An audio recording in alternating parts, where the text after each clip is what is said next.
नमस्कार विद्यार्थी मित्रांनो. तर इयत्ता पाचवीचा जो इतिहास आहे त्या इतिहासाचं नाव काय आहे, आपण कसे घडलो. त्या पाचवीच्या इतिहासामधील अतिशय महत्त्वाचा जो घटक आहे तो घटक म्हणजे किती नंबरचा आहे, 2 नंबरचा. त्या घटकाचं नाव काय आहे तर बघा आता,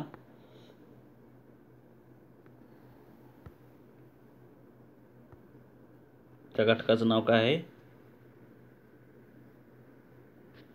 इतिहास आणि कालसंकल्पना. म्हणजेच इतिहासाला एक विशिष्ट कालगणना जोडल्यानंतरच इतिहासाला खऱ्या अर्थाने एक अतिशय वस्तुनिष्ठ स्वरूप किंवा रूप प्राप्त होतं आणि तो इतिहास अभ्यासायला आणि समजायला सुद्धा खूप सोप्या पद्धतीनं अतिशय उत्तमरित्या सहज उपलब्ध होतो आणि लक्षात सुद्धा सहज राहतो. म्हणजेच कालसंकल्पना म्हणजे काय, इतिहास कोणत्या काळात घडून गेलेला आहे, त्याची वेळ तारीख, कोणत्या शतकात, कोणत्या दिवशी, कोणत्या वर्षी घडून गेला, या सर्व गोष्टी नमूद असतात किंवा नमूद केले गेलेले असतात.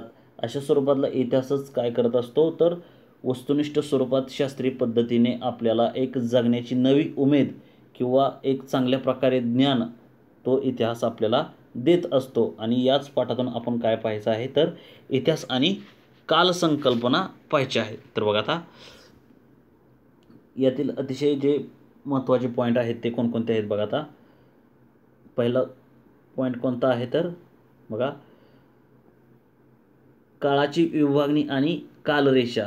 तर या पॉईंटमध्ये पहिला पॉईंट कोणता आहे, काळाची विभागणी. म्हणजे इतिहासात कोणता काळ कोणत्या काळी विभागला गेलेला आहे आणि त्याची कालरेषा म्हणजे त्या इतिहासाचा जो कालखंड आहे तो किती आहे.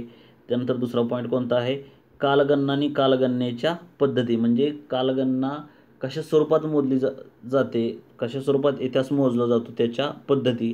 त्याचबरोबर काय, इतिहासाची कालविभागणी म्हणजे इतिहास कोणकोणत्या गोष्टीत विभागला गेलेला आहे हे सुद्धा आपल्याला इथं पाहायचं आहे. त्याचबरोबर चौथा पॉईंट काय आहे, कालमापनाच्या वैज्ञानिक पद्धती आणि कालनिश्चिती. म्हणजेच अतिशय महत्त्वाचा जो 4 नंबरचा पॉईंट कोणता आहे तर कालमापनाच्या वैज्ञानिक पद्धती आणि कालनिश्चिती. म्हणजे विज्ञानाच्या इतिहास मोजण्याच्या ज्या पद्धती कोणकोणत्या आहेत आणि कालनिश्चिती कशा स्वरूपात तिथं काळ वेळ निश्चित केली जाते हेच आपण या पाठातून अभ्यासायचं आहे.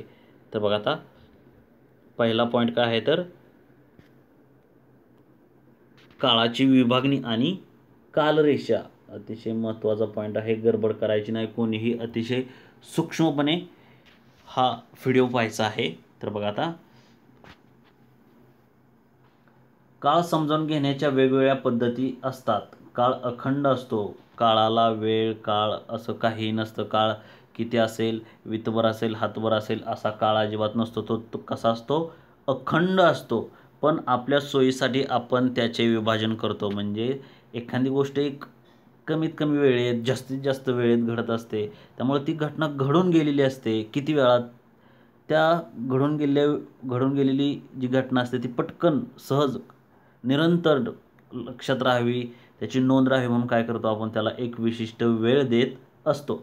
म्हणजेच काय बघा, आज कोणवार आहे, आज 1 तारीख आहे. म्हणजे 1 तारखेला वार कोणता आहे, गुरुवार. गुरुवारी जर एखादा पाऊस पडला, पाऊस खूप मोठ्या प्रमाणात पडला, समजा आता या गुरुवारच्या दिवशी 12 वाजता पाऊस पडला, तर आपण काय करतो, वार गुरुवार, वेळ 12 वाजता, अतिशय खूप मोठ्या प्रमाणात पाऊस पडला असं जर आपण नमूद करून ठेवलं आणि जर आपण 10 वर्षांनी जर ते लिखित स्वरूपातलं लिखाण बघितलं तर पुढच्या 10 वर्षांनी आपल्याला समजतं की अमुक अमुक तारखेला अमुक अमुक दिवशी खूप मोठ्या प्रमाणात पाऊस पडलेला असतो. म्हणजे आपण काय करतो तर त्या एका विशिष्ट वेळेला काय करत असतो किंवा विशिष्ट घटनेला वेळ देत असतो. ओके, तर त्यालाच काय म्हटलं गेलेलं आहे, काळाची विभागणी आणि कालरेषा. मग आता पुढं ओके बघा, काळाचे विभाजन आणि आपण कोणत्या उद्देशाने आणि कोणत्या पद्धतीने करतो यावर काळ समजावून घेण्याच्या पद्धती अवलंबून असतात. म्हणजे काळ आपण कशा स्वरूपात मांडत असतो यावरच आपल्याला काळ समजत असतो. ओके, तर बघा आता पुढं, सूर्योदय झाला की आपण म्हणतो दिवस उजाडला. म्हणजे ज्यावेळेस सूर्य उजाडत असतो तर त्या उजाडण्याच्या क्रियेला किंवा उजाडण्याच्या वेळेला आपण काय म्हणतो तर दिवस आता उजडलेला आहे. म्हणजे दिवस उजडला का आपण काय म्हणतो तर उठा उठा सकाळ झाली. म्हणजे सूर्य उगडला का त्याला एक विशिष्ट वेळेला आपण सकाळ म्हणतो. ओके, म्हणजे त्या उगवण्याच्या क्रियेला आपण एक विशिष्ट वेळेनुसार काय केलं, एक शब्द दिलेला आहे, सकाळ होणे. ओके, तर त्याबरोबर बघा आता पुढं, सूर्यास्त झाला की आपण काय म्हणतो, सूर्यास्त झाला की आपण काय म्हणतो, दिवस मावळला, संध्याकाळ झाली. म्हणजे सूर्यास्त झाला का आपण काय म्हणतो, आता दिवस मावळलेला आहे, संध्याकाळ झाली. म्हणजे सूर्य दिसण्याची क्रिया बंद झाली का आपण काय म्हणतो, संध्याकाळ झाली, अंधार पडलेला आहे. तर बघा आता पुढं, दिवस मावळून संध्याकाळ झाली की थोड्याच वेळात अंधार पडून रात्र होते. म्हणजेच आपण काळाचे विभाजन दिवस आणि रात्र या 2 घटकांमध्ये केले असा त्याचा अर्थ होतो.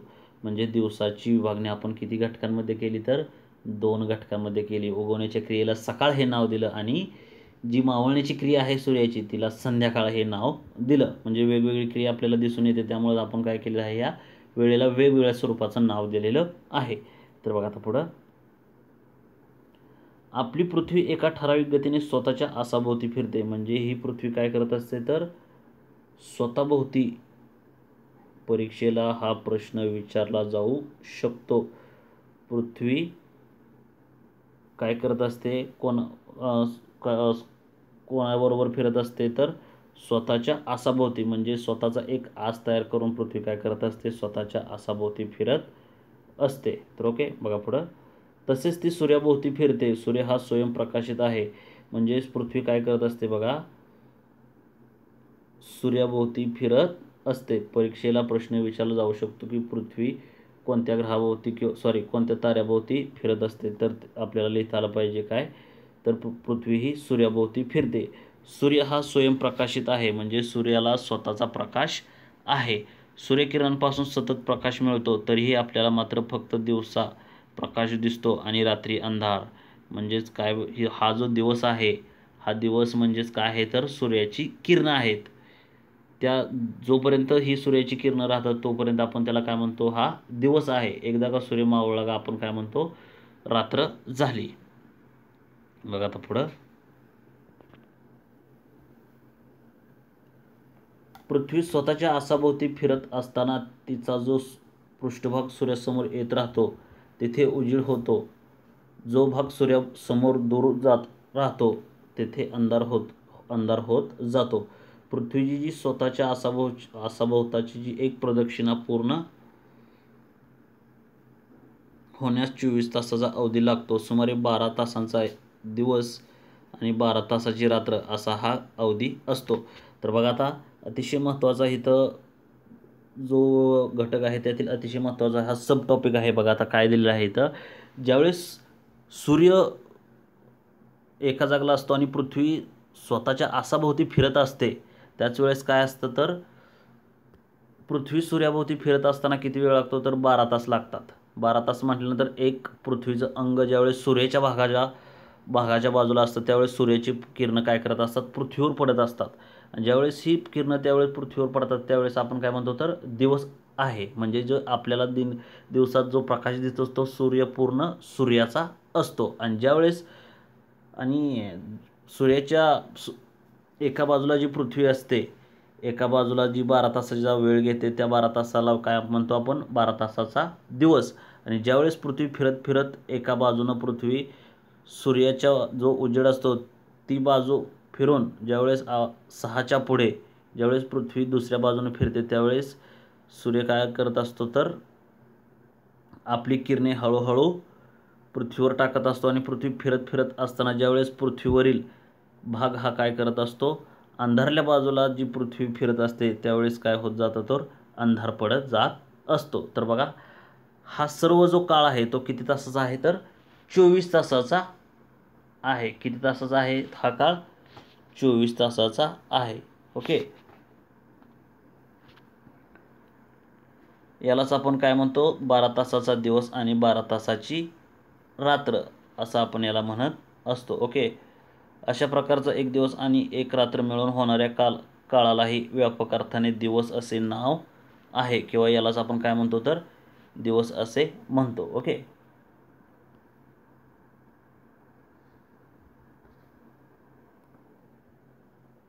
आता इथं नीट लक्षात घ्या काय सांगितलेलं आहे की ज्यावेळेस पृथ्वी सूर्याभोवती फिरताना एक अंग सूर्याच्या बाजूला असतं ओके.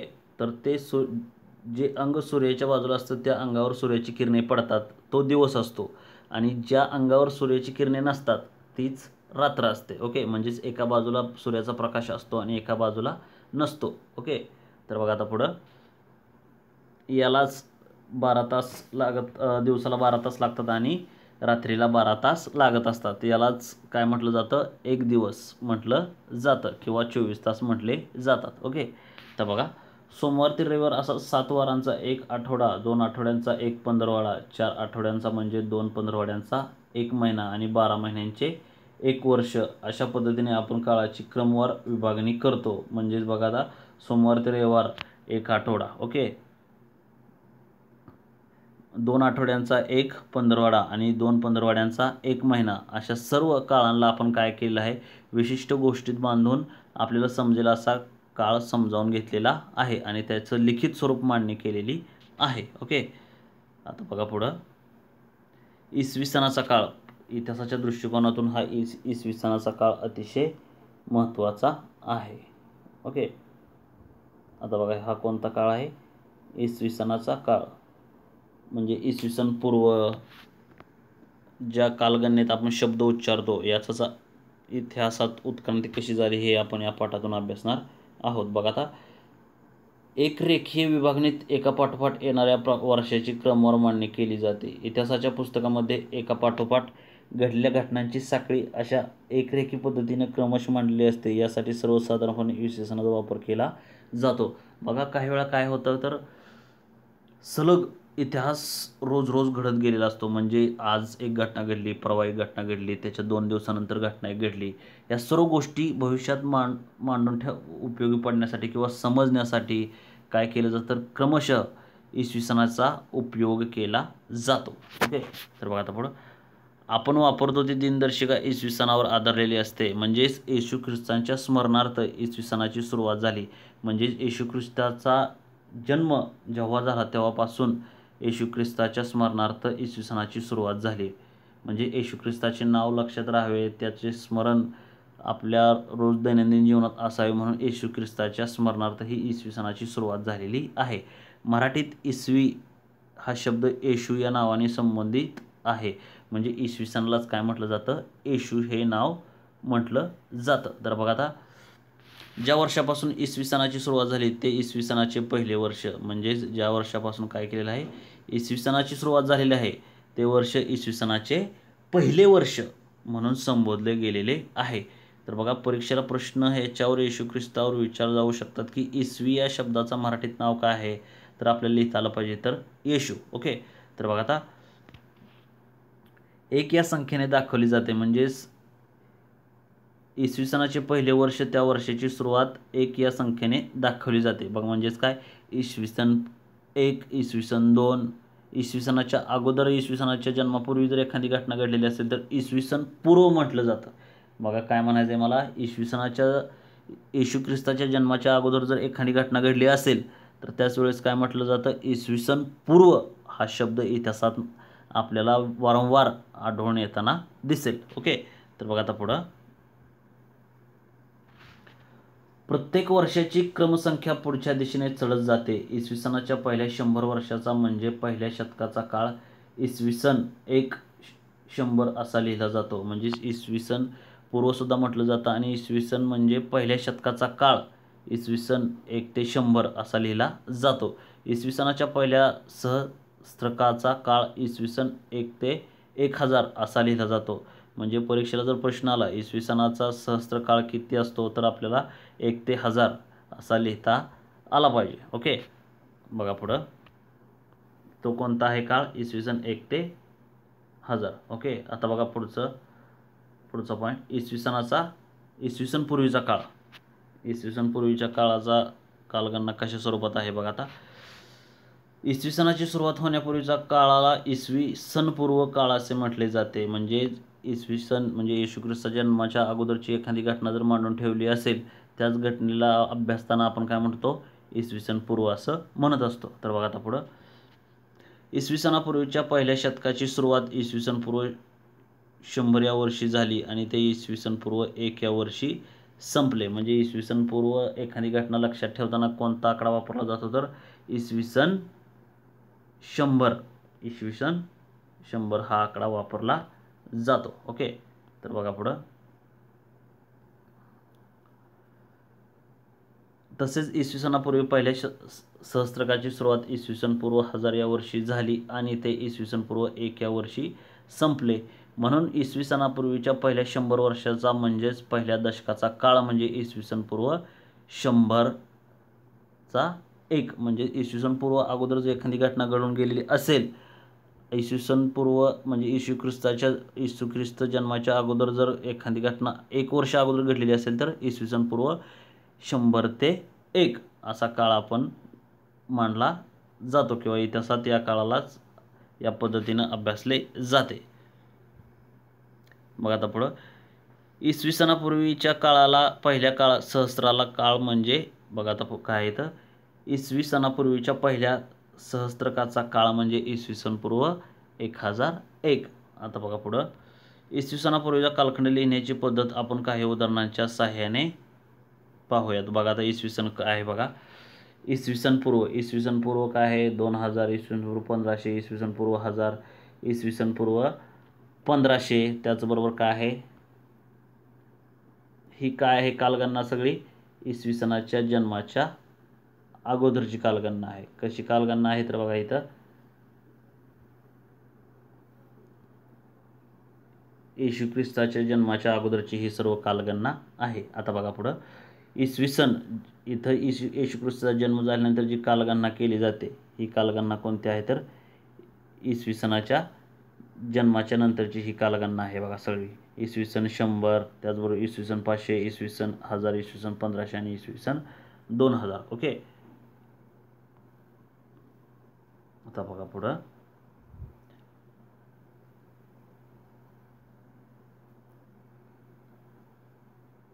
इथं काय दिलं आहे इसवी सनापूर्वीचा कालखंड लिहिण्याची पद्धत आपण काही उदाहरणाच्या सहाय्याने पाहूयात. बघा आता काय काय दिले आहे.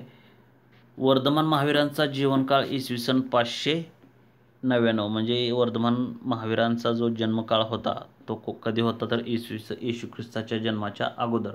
पण त्यांचा कालखंड दाखवण्यासाठी आज कोणत्या कालगणनेचा वापर केलेला आहे तर इसवी सन पूर्व वापरलेलं आहे. इसवी सन पूर्व किती आहे 599. त्याचबरोबर इसवी सन पूर्व 527. त्याचबरोबर काय आहे गौतम बुद्धांचा जीवनकाल इसवी सन पूर्व 563. म्हणजेच येशू ख्रिस्ताच्या जन्माच्या अगोदर ज्या घटना घडून गेलेल्या आहेत त्या इतिहासात नमूद करताना इसवी सन पूर्व हा शब्द वापरला जातो. तर बघा आता पुढं कालगणना आणि कालगणनेच्या पद्धती म्हणजेच कालगणना आणि कालगणनेच्या पद्धती कोणकोणत्या आहेत बघा आता व्यवस्थित पद्धतीने अभ्यासू आपण. कालगणना करणे म्हणजे काळाची लांबी मोजणे. म्हणजे एखादा इतिहास किती स्वरूपात घडलेला आहे त्याची लांबी किती आहे हे तपासणे.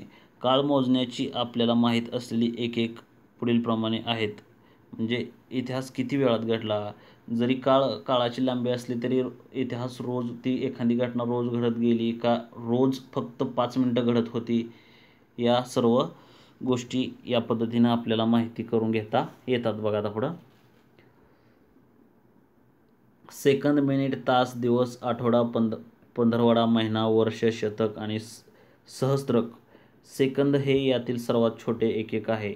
जगभर कालगणनेच्या अनेक पद्धती अस्तित्वात आहेत. म्हणजे इतिहास घडत असतो पण तो इतिहास किती वेळात घडला. अखंड घडत असला तरी रोज किती वेळात घडत असतो. एखादी क्रिया एखादे महायुद्ध घडलेलं आहे इतिहासात आणि ते 2 वर्ष चाललेलं आहे पण 2 वर्षात रोज किती वेळा चालत आहे ते ज्यावेळेस आपल्याला अतिशय सूक्ष्म पद्धतीनं नमूद केलेलं अभ्यासाला मिळत असते त्या स्वरूपात आपल्याला त्या ठिकाणी काय घडून येत असतं तर कालगणना आणि कालगणनेच्या पद्धतीचे दर्शन घडून येत असते. तर बघा पुढं त्यामध्ये इसवी सन ही पद्धत अधिक प्रचारात आली. म्हणजेच काय आहे बघा सेकंद हे यातील सर्वात छोटे एकक आहे. जगभर कालगणनेच्या अनेक पद्धती अस्तित्वात आहेत. म्हणजेच कालगणना जगात विविध पद्धतीने मोजण्याचे काम केले जाते. तर बघा आता पुढं त्यामध्ये इसवी सन ही एक अधिक प्रचारात आहे. म्हणजे इसवी सन पूर्व सुद्धा इसवी सन हे एक अतिशय महत्त्वाचे चर्चेचे किंवा चर्चेची पद्धत आहे. बघा आता यामध्ये इसवी सन पद्धत अधिक प्रचारात आहे. सर्वसाधारणपणे संबंधित महिन्यातील त्या दिवसाचा क्रमांक, चालू महिन्याचे नाव किंवा क्रमांक आणि चालू वर्षाचा क्रमांक अशा क्रमाने आपण दिनांक लिहितो. तारीख हाही दिनांकाचा समानार्थी शब्द आहे. म्हणजे तारखेलाच काय म्हटलं जातं तर दिनांक असं म्हटलं जातं. ओके, तर बघा पुढं कालगणनेच्या इतरही पद्धती आहेत. इसवी सन सणाची सुरुवात येशू ख्रिस्ताच्या स्मरणार्थ झाली. हे पुन्हा पुन्हा परीक्षेला विचारलं सुद्धा जाऊ शकतं. तर बघा आता पुढं हे आपण पाहिले आहे. एखाद्या विशेष घटनेच्या स्मरणार्थ नव्या कालगणनेची सुरुवात केली जाण्याची प्रथा पूर्वीपासून अस्तित्वात होती. उदाहरणार्थ काय एखाद्या पराक्रमी राजाच्या राज्याभिषेकाची घटना. छत्रपती शिवाजी महाराजांनी आपल्या राज्याभिषेकाच्या निमित्ताने इसवी सन 1674 मध्ये राज्याभिषेक या शकाची सुरुवात केली. म्हणजेच काय केलं आहे बघा, छत्रपती शिवाजी महाराजांनी आपल्या राज्याभिषेकाच्या निमित्ताने म्हणजे एखादी घटना घडली तिथूनच कालगणना कशी मोजायची तर छत्रपती शिवाजी महाराजांनी काय केलं होतं, या शकाची सुरुवात केलेली होती. म्हणजेच आपण म्हणतो बघा भारताला स्वातंत्र्य कधी मिळालं तर काय म्हणतो आपण 15 ऑगस्ट 1947. त्याचबरोबर काय आहे शके हा सुद्धा कालगणनेचा एक घटकच आहे. तर बघा आता हे आपल्याला माहीत आहे. ओके, तर बघा आता जन्म किती आहे छत्रपती शिवाजी महाराजांचा 1630. स्वराज्याची स्थापना स्वराज्याची शपथ कधी आहे 1645. त्यानंतर आग्र्याहून सुटका कधी झालेली आहे तर 1666. राज्याभिषेक कधी आहे तर 1674 आणि मृत्यू 1680. तर बघा आता छत्रपती शिवाजी महाराजांच्या जीवनातील महत्त्वाच्या घटना ह्या 1630 ते 1680 या दरम्यान घडलेल्या आहेत. ओके, तर बघा आता शालिवाहन शक आणि विक्रम सतव या भारतात प्रचलित असलेल्या कालगणना आहेत. म्हणजेच भारतात प्रचलित असलेल्या कालगणना कोणत्या असा जर परीक्षेला प्रश्न आला तर भारतातील कालगणना कोणकोणत्या आहेत हे सहज आपल्याला सांगता आल्या पाहिजेत किंवा लिहिता आल्या पाहिजेत. कोणकोणत्या आहेत शालिवाहन शक आणि विक्रम सतव या भारतात प्रचलित असलेल्या कालगणना आहेत.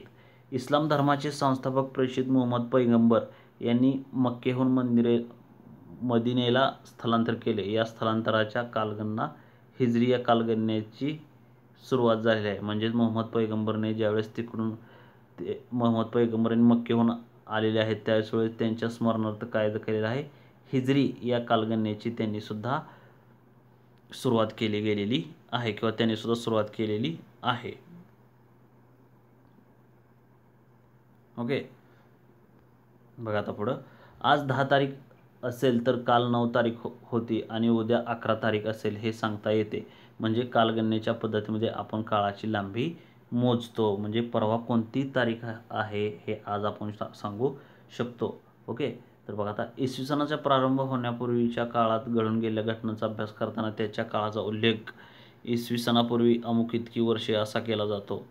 त्यापैकी काही घटनांची माहिती आपल्याला जमिनीखाली गाडल्या गेलेल्या पुराव्यांच्या आधाराने मिळवावी लागते. म्हणजेच हजारो वर्षापूर्वी जर एखादी घटना घडून गेली, ती घटना घडून गेली असेल आणि आपल्याला एक आतुरता असेल घटना जाणून घ्यायची, पण त्या घटनेला सत्य मानण्यासाठी पुरावे आवश्यक असतात. आणि हजारो वर्षापूर्वी एखादा ताजमहल असेल, त्याचबरोबर गडकिल्ले असतील, जमिनीत जर गाडले गेलेले असेल, एखादं साहित्य त्यावेळेचे जमिनीत गाडले गेले असेल तर त्याचं उत्खनन करून जमिनीतले जे साधने आहेत ते बाहेर काढून आपण काय करू शकतो इतिहास जाणून घेऊ शकतो. तर ओके, त्यालाच काय म्हटलं जातं ऐतिहासिक पुरावे असं सुद्धा म्हटलं जातं.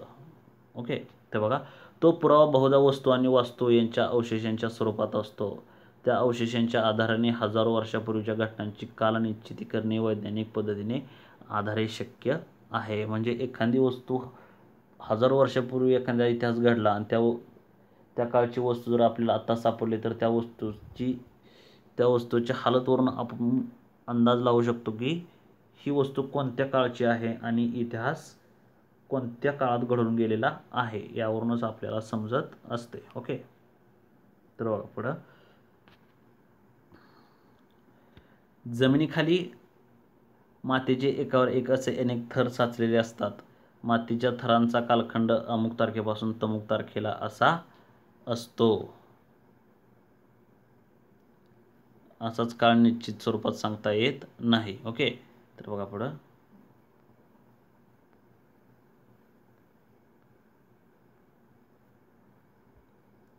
आता इथं काय दिलेलं आहे बघा, जन्मपूर्ण स्वराज्याची शपथ हा जो बाण दिलेला आहे, या बाणावर आपल्याला काय दिलं आहे, छत्रपती शिवाजी महाराज जन्मापासून ते मृत्यूपर्यंत ज्या घटना घडून गेलेल्या आहेत या दिलेल्या आहेत. बघा आता पुढं काय दिलेलं आहे, तर इथं काय दिलेलं आहे बघा, पृथ्वीच्या उत्पत्तीपर्यंत मागे जाणारा 4.5 अब्ज वर्षाचा एवढा मोठा काळ एकदम सामावून घेणे सोपे नाही. म्हणजे आज पाठीमागं किती वर्षाचा काळ होऊन गेलेला आहे, तर 4.5 अब्ज वर्षाचा एवढा मोठा काळ एकदम समजावून घेणे सोपे नाही. म्हणून तो टप्प्याटप्प्याने समजावून घेणे आवश्यक आहे. म्हणजे आज आपण एवढा इतिहास वाचतोय, अनेक खूप मोठ्या प्रमाणात भयंकर इतिहास घडून गेलेला आहे. तेच आपण हळूहळू टप्प्याटप्प्याने हा इतिहास जाणून घेऊयात. ओके, तर बघा आता, इतिहासाचा प्रागैतिहासिक काळ आणि ऐतिहासिक काळ असे प्रकारसुद्धा पडले गेलेले आहेत. प्रागैतिहासिक काळ ज्या कुळाचा इतिहास लिहिण्यासाठी लिखित पुरावा निश्चित स्वरूपात सांगता येत नाही आणि आजपासून अमुक वर्षापूर्वी अशा पद्धतीने त्या काळाची मोजणी करणे शक्य असते, म्हणून अशा पद्धतीनं कालमापनाच्या पद्धती असे म्हटले जाते. हे काही जास्त परीक्षा दृष्टिकोनात महत्त्वाचं नाही. महत्त्वाचं काय आहे तर यात लिखित स्वरूपाची जी साधनं आहेत आणि इतिहासाला कालगणना कशा स्वरूपात मांडत असतात, याच कालगणना या पाठातून आज आपण अभ्यासल्या गेलेल्या आहेत. अतिशय महत्त्वाचा असा हा टॉपिक आहे, तुम्हीसुद्धा अभ्यासा. तर बघा इथं रिकाम्या जागी काय दिलेलं आहे, आपण वापरतो ती दिनदर्शिका टिंबटिंबवर आधारलेली असते. इसवी सनाची सुरुवात होण्यापूर्वीच्या काळाला टिंबटिंब असे म्हटले जाते, तर इसवी सन पूर्व असे म्हटले जाते. ह्या सर्व प्रश्नांची उत्तर तुम्ही सुद्धा काय करा, कमेंट बॉक्समध्ये लिहा. ओके, तर हा पाठ संपला असेल तर काय समजला असेल तर काय करा, कमेंट बॉक्समध्ये लिहा. ओके, तर आपण पुढचा पाठ काय करूयात, पुढच्या तासाला अभ्यासूयात. धन्यवाद.